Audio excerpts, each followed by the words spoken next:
very good morning to all of you. Myself Neeraj Jain and I am teaching you the physics. Okay. So आज का जो class है वो class भी capacitor पे based है, बट ये जो पार्ट है इसमें ये बहुत इंपॉर्टेंट डेरिवेशन है। कैपेसिटी आपको निकालना पड़ता है, पैरेलल प्लेट की तो आपने निकाल दिया था कैपेसिटी, यहाँ पे भी आपको कैपेसिटी निकालना पड़ेगा, बट प्लेट्स जो है उनके बीच में डाइलेक्ट्रिक रहेगा। क्या रहेगा? डाइलेक्ट्रिक। डाइलेक्ट्रिक यानी इंसुलेटिंग मटेरियल। क्या होता है? Insulating material. ठीक है, तो डाइलेक्ट्रिक प्लेट्स के बीच में आपने रख दिया तो कैपेसिटी का फॉर्मूला क्या होगा और कैपेसिटी कैसे चेंज होंगी, ये क्वेश्चन है।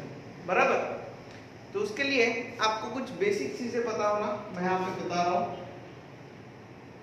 बेसिक चीजें क्या क्या पता होना? सबसे पहले डाइलेक्ट्रिक कांस्टेंट। क्या है? Dielectric constant. डाइलेक्ट्रिक कांस्टेंट जिसको अपन K से बताते हैं। कैसे बताते हैं? K। ये मीडियम के लिए, क्या के लिए है? मीडियम के लिए। डाइलेक्ट्रिक कांस्टेंट किसके लिए है? मीडियम के लिए है। ये किसके इक्वल होता है? Permittivity of a medium to the permittivity of air. Permittivity of a medium, permittivity of a medium to the permittivity, ये बताया मैंने पहले ही, परमिटिविटी ऑफ फ्री स्पेस और एयर। फ्री स्पेस बोल सकते हैं तो एयर भी बोल सकते हैं। ठीक है, तो मीडियम की परमिटिविटी क्या होगी? K epsilon not. क्या होगी? K epsilon not. मीडियम की परमिटिविटी क्या होगी? K into permittivity of air. Permittivity of air. Okay, इसका क्या होता है? इससे एक इलेक्ट्रिक फील्ड आप निकाल सकते हो मीडियम में। इलेक्ट्रिक फील्ड इंटेंसिटी का फॉर्मूला क्या है? एयर में 1/4 pi epsilon not Q upon R square. Medium में क्या हो जाएगा? मीडियम में 1/4 पाई एप्सिलॉन की जगह एप्सिलॉन m आ जाएगा। क्या आ जाएगा? Epsilon m into Q upon R square. Q upon R square. But epsilon m की जगह मैं क्या एप्सिलॉन नॉट लिख सकता हूँ? em क्या हो गया? 1/4 pi epsilon not Q upon R square into k। तो एप्सिलॉन m के जगह मैंने क्या लिखा? Epsilon not k। क्या लिखा? Epsilon not k। But 1/4 pi epsilon not Q upon R square यानी क्या होता है? E होता है। क्या होता है? E। Air upon T upon K upon A। तो मेरे को इससे बताना क्या है आपको? अगर आपको मीडियम के अंदर इलेक्ट्रिक फील्ड निकालना है, किसके अंदर निकालना है? मीडियम के अंदर, तो उसको जो मीडियम की परमिटिविटी है उससे डिवाइड कर दो। मीडियम के अंदर आपको ये निकालना है तो मीडियम की परमिटिविटी से क्या करना पड़ेगा? आपको डिवाइड करना पड़ेगा। क्या करना पड़ेगा? आपको डिवाइड करना पड़ेगा। समझ में आया? कोई डाउट? मीडियम की परमिटिविटी इक्वल टू मीडियम की electric field equal to electric field in air divided by the permittivity constant K। K से बताते हैं। कैसे बताते हैं अपन? K से बताते हैं। समझे? तो डाइलेक्ट्रिक क्या है? एक मीडियम ही है। इंसुलेटिंग मटेरियल मतलब कोई ना कोई मीडियम रहेगा।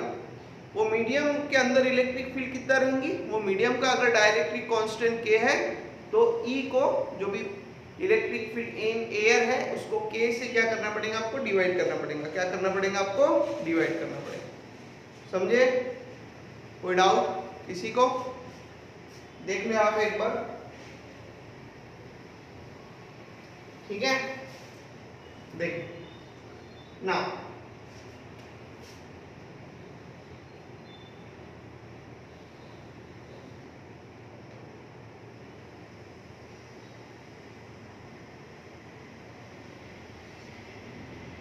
देखो यहाँ पे मैं 2 प्लेट्स ले रहा हूं।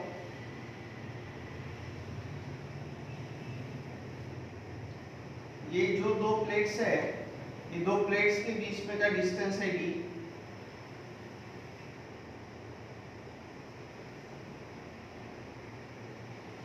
यहाँ पे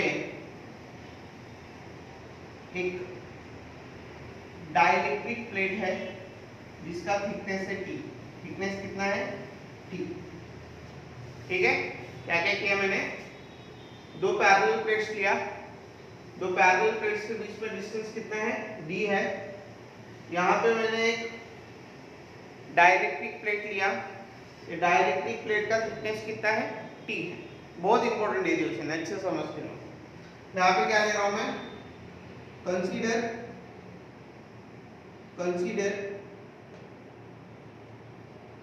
two parallel plates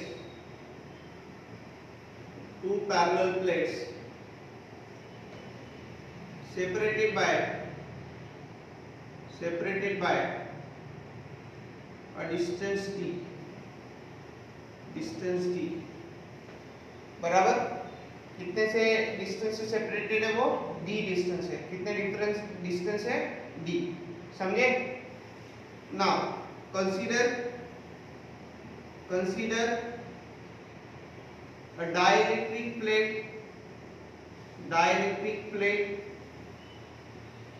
having thickness t, and dielectric constant k।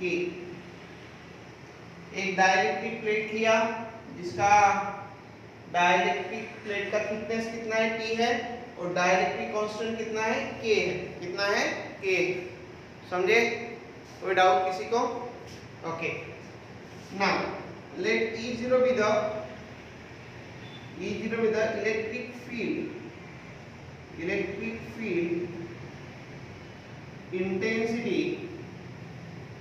intensity in free space, जो इलेक्ट्रिक फील्ड इंटेंसिटी है वो क्या है? E0 है। क्या है वो? E0 है। समझे? इलेक्ट्रिक फील्ड इंटेंसिटी कितना है फ्री स्पेस में? E0। ठीक है, अब अगर फ्री स्पेस में इलेक्ट्रिक फील्ड इंटेंसिटी E0 है, मतलब ये जो रीजन है, ये वाला एयर वाला, देखो ये एयर है,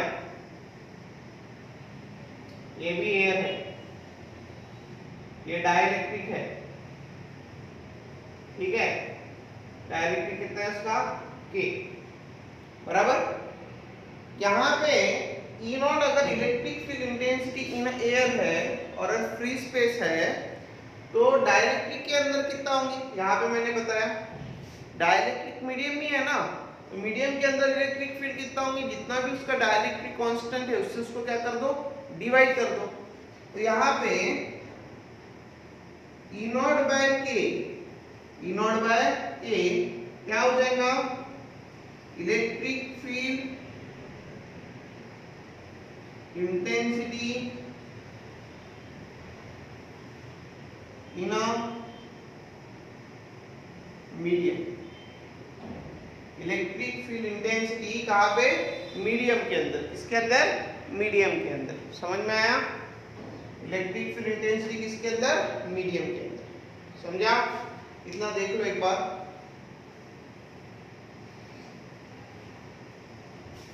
मिटा लो बेसिक पार्ट। ठीक है, देखो अभी ध्यान दो। अभी आगे इलेक्ट्रिक फील्ड इंटेंसिटी ने मीडियम ना, ठीक है, V0 लेंगे potential in a free space. Potential कहाँ का लेंगे? फ्री स्पेस में का। कहाँ का लेंगे? फ्री स्पेस में का। तो V0 किसके इक्वल हो गया?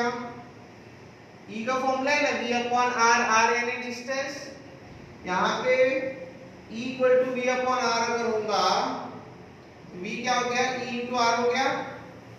E इंटू क्या हो गया? R हो गया कि नहीं? तो E इंटू R, R यानी डिस्टेंस। तो कितने डिस्टेंस पे है यार थोड़ा ये टोटल कितना है? फ्री स्पेस कितने डिस्टेंस में है, टोटल डी है, इतना टी पोर्शन निकाल दो, ये क्या होगा डी माइनस टी, क्या हो जाएगा ये डी माइनस टी। तो वी नॉट किसके इक्वल हो गया, E naught into D minus T, E naught into D minus T, समझे, पक्का ना। देखो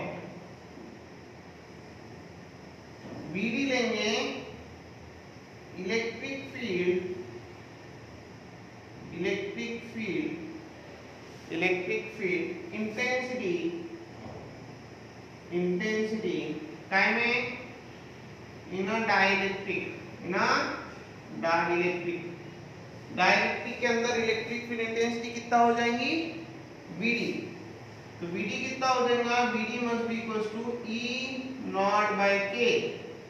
अब इनर डाइलेक्ट्रिक बोला ना, तो डाइलेक्ट्रिक का थिकनेस कितना है, T है, कितना है थिकनेस, T है।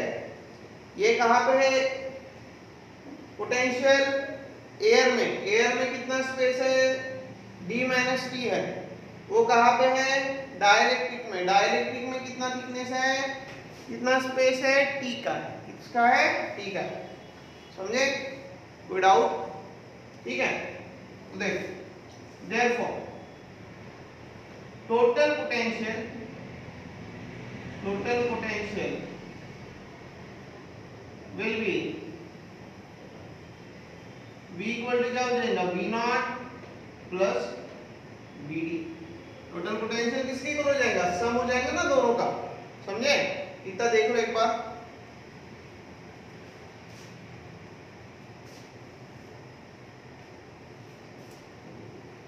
हो गया, तो टोटल पोटेंशियल V नॉट की जगह डालो E naught D minus t, हाँ ये क्या होगा, E naught by K into t, into t, समझा, ठीक है, मिटा रहा हूं, देखो ये वाला पार्ट,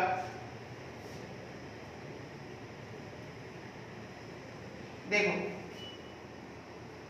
अब V equals to E naught common है, अंदर क्या आ जाएगा, D minus t, sorry plus है यहाँ पे, plus T upon K, D minus t plus T upon K, ठीक है। अब देखो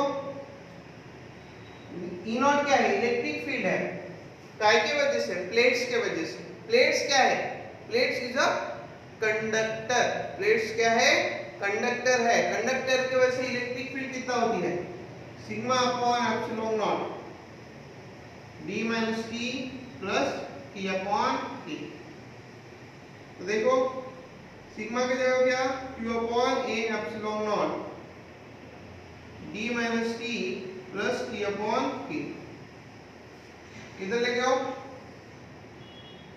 V इधर लेके आओ, Q अपॉन V, इधर लेके आओ A epsilon not upon D minus t plus T upon K, आ गया, Q अपॉन V का वैल्यू आ गया ना, A epsilon not D minus t plus T upon K।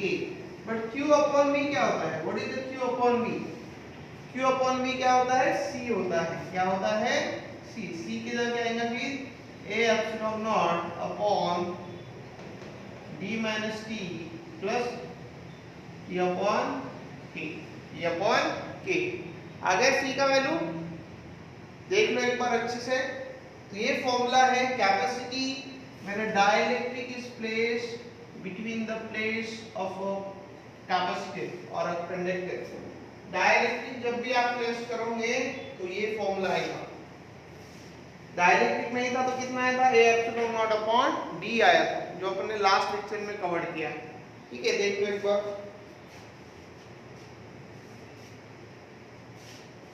समझे, कोई डाउट, ठीक है, मिटा लो, देखो हाँ इसमें कुछ केस है, एक केस लेते हैं अपन,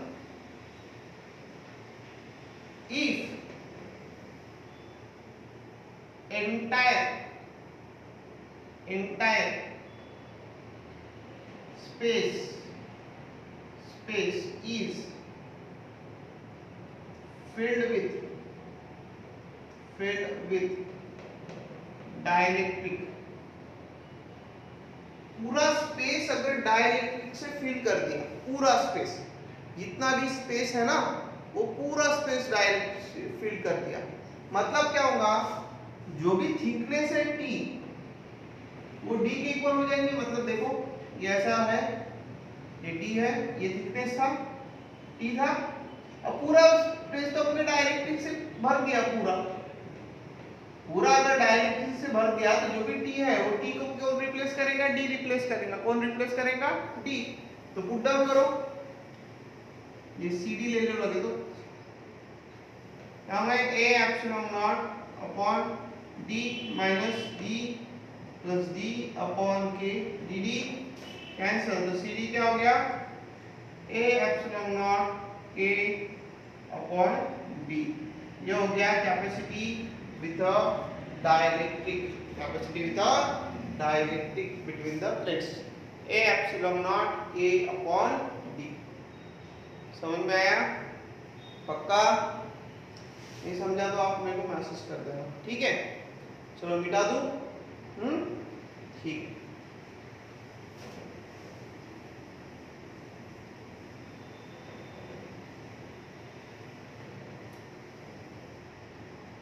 देख, उसके बाद देखो यहाँ पे जो आता है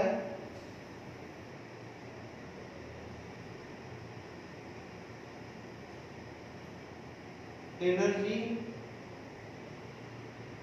stored in a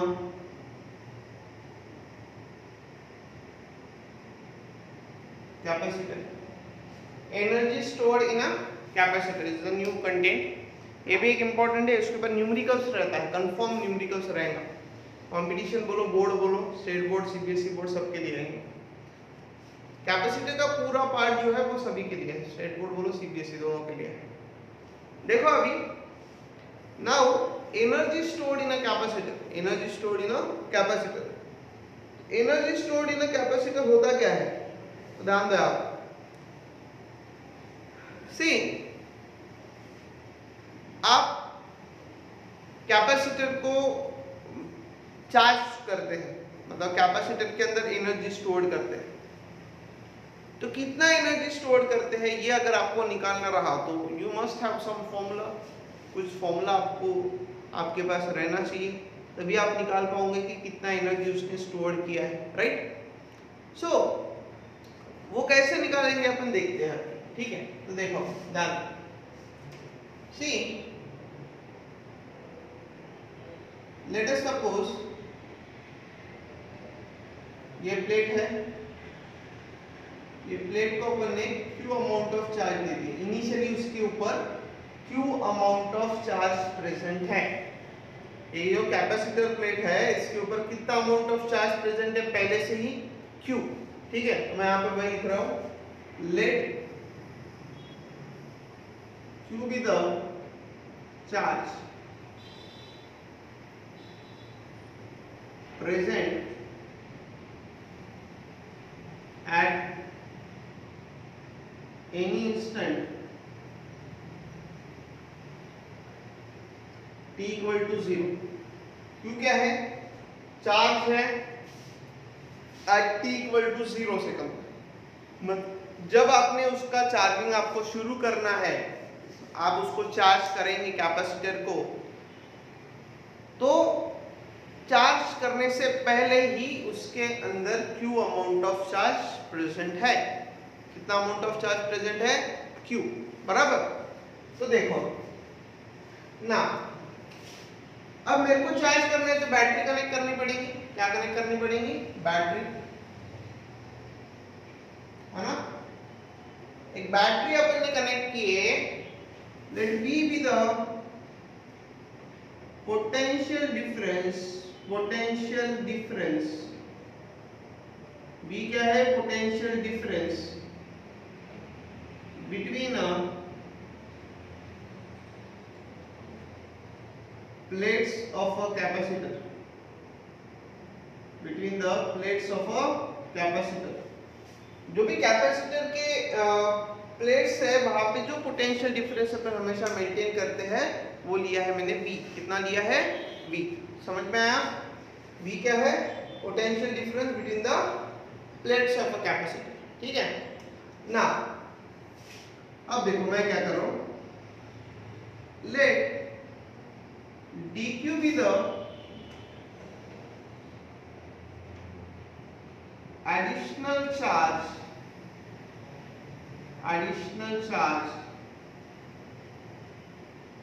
given to the capacitor. अब मैं क्या कर रहा हूं, वहां पे dq जो है वो एडिशनल चार्ज दे रहा हूं। ठीक है, देखो अभी अच्छी तरीके से ध्यान में रखो। सी, आपको एनर्जी निकालना है। क्या निकालना है? एनर्जी। एनर्जी का फॉर्मूला क्या? एनर्जी का फॉर्मूला है एनर्जी मतलब यानी क्या होता है? Work done. क्या होता है? Work done. वर्क डन का फॉर्मूला क्या होगा? तो यहाँ पे अपन क्या करेंगे, वर्क डन का एक दूसरा फॉर्मूला लगाएंगे। कैसे? पोटेंशियल का फॉर्मूला क्या पढ़ा था? Work done in bringing the charge from infinity to that point. Work done upon charge is the potential. तो पोटेंशियल आपको अगर वर्क डन निकालना है, क्या निकालना है आपको? Work done. तो पोटेंशियल को चार्ज से क्या करना पड़ेगा? मल्टीप्लाई करना पड़ेगा। मैं यहाँ पे एडिशनल चार्ज कैपेसिटर को दे रहा हूं। मैं एडिशनल चार्ज जो कैपेसिटर को दे रहा हूं तो उसके लिए मेरे को वर्क डन करना पड़ेगा ना। मैं चार्ज कैसे दूंगा without work done? Work done हुए बिना मैं मतलब अगर मैं चार्ज दे रहा हूं तो वर्क डन कर ही रहा हूं ना। समझ रहा है क्या? तो अपन क्या करेंगे, let dw be the work done. dw क्या लेंगे अपन? वर्क डन required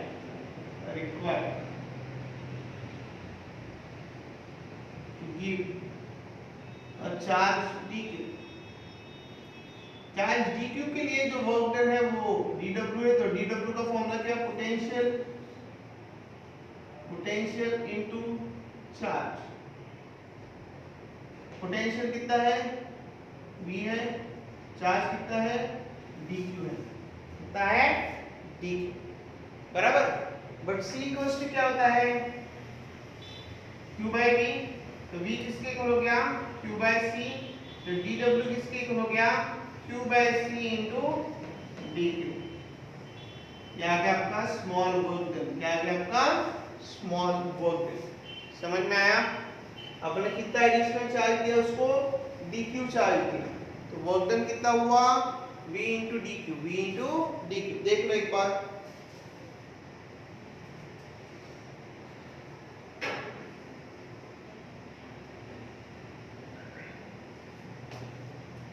ठीक है, समझा? तो मैंने कितना वर्क डन किया? स्मॉल वर्क डन किया, वो आया q by c into dq। q by c into dq। ठीक है, तो देखो अब मेरे को तो dq चार्ज नहीं देना है, मेरे को टोटल चार्ज देना है q। टोटल चार्ज कितना देना है? q। स्मॉल वर्क डन आपने निकाल लिया, स्मॉल वर्क डन आपने निकाल लिया, पर आपको तो टोटल वर्क डन निकालना है। क्या निकालना है आपको? Total work done. Total work done निकालने के लिए क्या करना पड़ेगा? टोटल वर्क डन निकालने के लिए आपको इंटीग्रेशन करना पड़ेगा। बराबर है कि नहीं? तो अपन वही करेंगे। Now total work done required to charge, to give a charge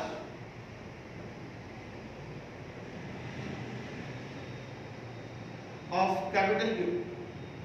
कितना चार्ज देने के लिए? कैपिटल Q कर देने के लिए टोटल वर्क डन होगा तो आपको इंटीग्रेट करना पड़ेगा। यहाँ पे भी इंटीग्रेट करना पड़ेगा। कहाँ से कहाँ तक? 0 से Q तक, क्योंकि आपने चार्ज कितना दिया है? टोटल कैपिटल Q चार्ज दिया है।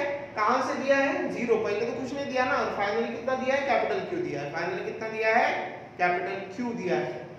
यहां भी लाओ, फिर 1/c बाहर निकाल लो, 0 to Q, Q into dq आया। Q into क्या आया? dq आया। बराबर। तो देखो अब यहाँ पे Q का पावर कितना है? Q का पावर कितना है? 1 है। Q का पावर अगर 1 है तो इंटीग्रेशन करेंगे तो अपने dw का इंटीग्रेशन कितना हो जाएगा? w जो लोग मैथ्स नहीं है वो ध्यान रखो, integration of x raise to n dx क्या होता है? पावर x से बढ़ा दो n plus 1 upon n plus 1, n plus 1 upon n plus 1। समझ में आया? यहाँ पे Q का पावर कितना है? 1 है। यहाँ पे कितना होगा? 1 बाय c, ये क्या होगा? q स्क्वायर अपॉन 2, 0 से कहाँ तक? q तक। q स्क्वायर अपॉन 2, 0 से कहाँ तक? q तक। ये कितना हो जाएगा फिर? w equals to 1 upon 2c q square minus 0 square. एक बार स्मॉल q की जगह कैपिटल Q रखो, एक बार स्मॉल q की जगह 0 रखो। ये कितना आ जाएगा फिर? Work done equals to q square upon 2c, q square upon 2c। समझ में आया? वर्क डन किसके इक्वल हो गया? q square upon 2c। तो this work done stored in the form of energy। ये वर्क डन कौन से फॉर्म में स्टोर्ड होता है? एनर्जी के फॉर्म में। ठीक है, देखो एनर्जी किसके इक्वल हो गया? Half q square upon 2c। Energy किसके इक्वल हो गया? Half q square upon 2c। चलिए q स्क्वायर अपॉन 2c। समझ में आया?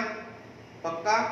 देख लो, मैंने स्मॉल वर्क डन निकाला। वर्क डन का formula potential into small charge, potential की जगह q बाय c लिखा, फिर उसको टोटल निकालने के लिए इंटीग्रेट किया। q का पावर 1 था तो q2 अपॉन 2 हो गया। ठीक है, ध्यान दो, समझ के ले लो।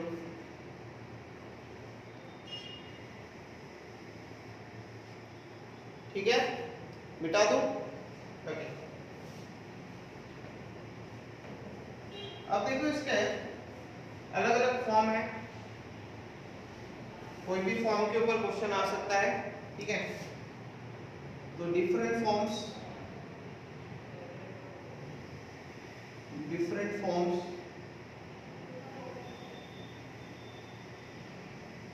ठीक है। एनर्जी का फॉर्मूला क्या? q square upon 2c। Energy का फॉर्मूला क्या? q square upon 2c। c को इसकी क्या फॉर्मूला है? q by v। q equal to क्या हो गया? c into v। q equal to क्या हो गया? c into v। एनर्जी क्या हो गया फिर? cv whole square upon 2c। क्या हो गया फिर? 1 upon 2c, c square v square, 1 upon 2c, c square upon v square. समझ में आया? ठीक है, यहाँ पे क्या हो गया फिर? एक c क्या हो जाएगा?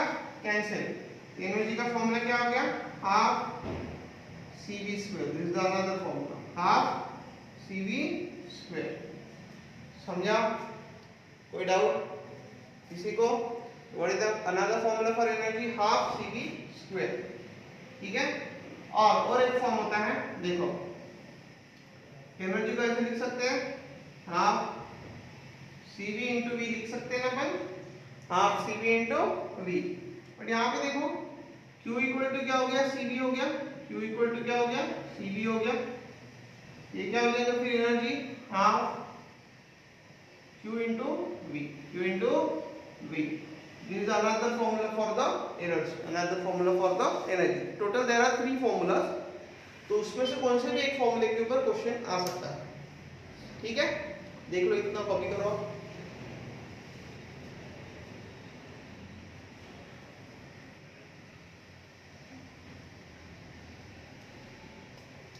मिटा दो। ठीक।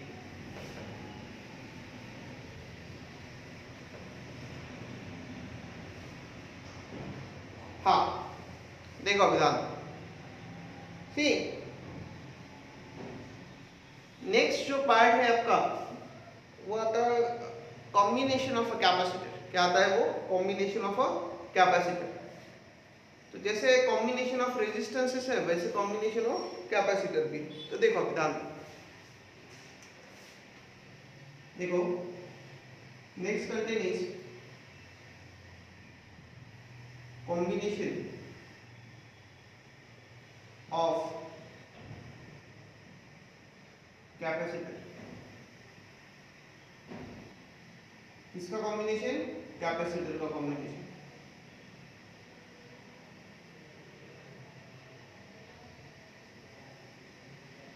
ठीक है, तो इसके ऊपर कंपटीशन में न्यूमेरिकल्स रहता है, बहुत न्यूमेरिकल्स रहता है। एक तो मतलब हर साल रहेंगे वो, तो बोर्ड में भी आते हैं थ्योरेटिकल क्वेश्चंस इसके ऊपर। तो देखो अभी कॉम्बिनेशन ऑफ अ कैपेसिटर, आप अगर कैपेसिटर का कॉम्बिनेशन करोगे तो टोटल दो कॉम्बिनेशन है। One is the series combination and second is the parallel combination. जैसे आपने रेजिस्टेंस में पढ़ा था 10th स्टैंडर्ड में वगैरह, तो सिमिलर टाइप ही है। थोड़े चेंजेस आए कि पर्टिकुलरली कितना रहेगा, तो मतलब फॉर्मूलास थोड़ा चेंज हो जाएगा। तो देखो अभी देखते हैं। अभी तो एक होता है सीरीज कॉम्बिनेशन, सीरीज कॉम्बिनेशन, ठीक है, और दूसरा होता है पैरेलल कॉम्बिनेशन। एक होता है सीरीज कॉम्बिनेशन और एक क्या होता है? Parallel combination. ठीक है, तो सीरीज कॉम्बिनेशन और पैरेलल कॉम्बिनेशन में डिफरेंस क्या है वो देखते हैं अपन। तो देखो, अगर आपने जैसे कैपेसिटर लिए 1 2 3, ठीक है, ये कैपेसिटर कैसे अरेंज किए हैं? One after another, one after another, one after another. मैं ज्यादा डिटेल में नहीं लिख के दे रहा हूँ, आसान नहीं है, तो आप लिख सकते हैं नोट्स में। ऐसा मैं लिख के नहीं दे रहा हूँ यहाँ पे। If a number of capacitor, if a number of capacitor are connected one after another, कैसे कनेक्ट किए मैंने लिखना है, one after another. If number of capacitor are connected one after another such that charge flowing through each is same. हर में से जो भी चार्ज जा रहा है वो चार्ज क्या है? सेम है। जैसे क्यू अमाउंट ऑफ चार्ज है तो Q amount of charge through out जा रहा है। तो यहाँ पे बैटरी दिखता है बी है, तो यहाँ पे चार्ज सेम है, पोटेंशियल अलग रहेंगे। यहाँ का पोटेंशियल V1, ये कैपेसिटर के अक्रॉस V2, ये कैपेसिटर के अक्रॉस V3।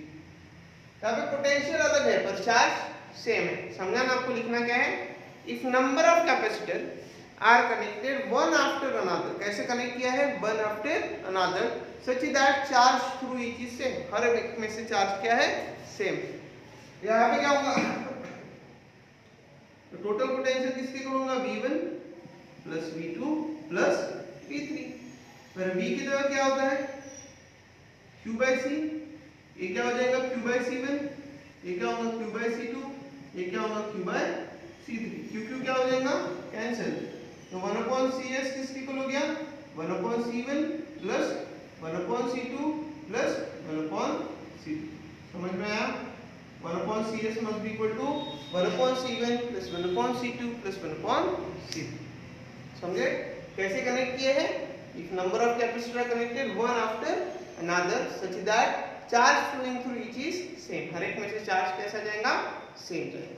ठीक है, पैरेलल में क्या होगा? एक, ये दो, ये तीन। अब यहां पे भी नंबर ऑफ कैपेसिटर कनेक्टेड है। कैसे कनेक्टेड है? One below another. कैसे कनेक्टेड है? One below another such that charge flowing through each is different. Charge यहाँ पे डिवाइड हो रहा है ना, तो चार्ज क्या रहेगा? हर एक में का डिफरेंट रहेगा। हर एक में का चार्ज कैसा रहेगा? डिफरेंट रहेगा। यहाँ पे चार्ज क्या था? सेम था। यहाँ पे टोटल चार्ज कितना हो जाएगा? Total charge must be equal to Q1 plus Q2 plus Q3। Q की जगह ये C1 भी आ जाएगा, C1 भी, अब पोटेंशियल सेम रहेगा, C2 भी, C3 भी, V भी क्या हो जाएगा? कैंसिल। तो C क्या हो गया? C1 plus C2 plus C3। Exactly opposite है, रेजिस्टेंस में जो पढ़ा था उसके एग्जैक्टली अपोजिट है। ठीक है, यहाँ पे सीरीज में रेसिप्रोकल का सम, यहाँ पे डायरेक्शन, समझे। तो यहाँ पे particularly combination of capacitor and होता है, अच्छी तरीके से उसको लिख लेना, नोट्स कॉपी करना और मेरे को भेज देना, ठीक है। Thank you.